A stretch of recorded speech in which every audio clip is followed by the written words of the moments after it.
Ultimately, that's what I became addicted to, I think. It was the world becoming such a small place and the possibilities that opened up because of that.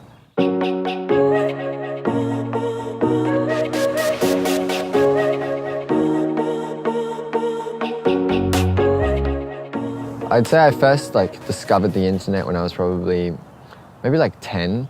It was probably a couple years later in 2007 that my cousin sent me a video, and it was a video of me singing in a shopping center that someone had taken and uploaded. And I clicked it, and it was to this website called YouTube that was a year old at the time. And then I realized that more people had seen that video than I had ever sung for in real life. And that was a big moment for me where I was like, okay, well, this is it. So the record deal came from me doing it in my bedroom, because coming from Perth in Australia, there's no music industry there. So the internet just seemed like the place to kind of be. And then I made this song.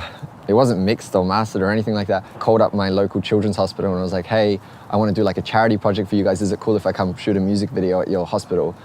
Went to the hospital and filmed the video. Then a week later, I had an email from my record label wanting to sign me. In the period where I was sort of figuring myself out, I turned to the internet 100%. I had anonymous accounts on every gay teen forum, and I was I did the lot. I watched every coming out video on YouTube and felt like I really sort of owed the internet a thank you and owed the internet sort of my story, because at that time I'd already built up this huge YouTube audience. On August 7th, 2010, I told my family that I am gay. And now on August 7th, 2013, I want you guys to know that I'm gay. Coming out online, I think first of all, practically, it's a really efficient way to come out. I haven't had to come out to anyone in so long. It's so nice.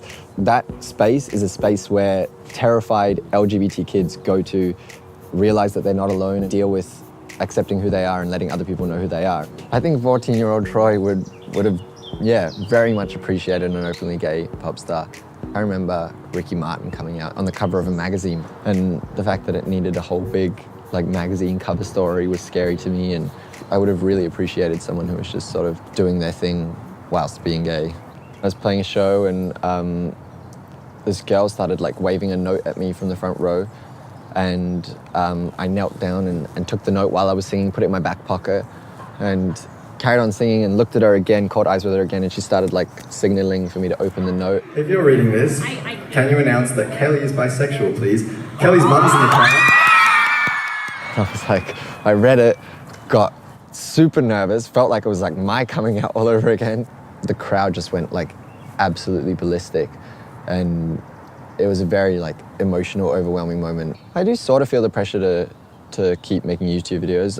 Mostly pressure from myself though, because I really do value that space and that platform. Just personally, I feel like it's really shaped who I am. It's sure, maybe things have changed a little bit, but it tells the whole story up until now. I kind of want to keep that going. Wait, you have a bunch of white hair. Damn! Yummy.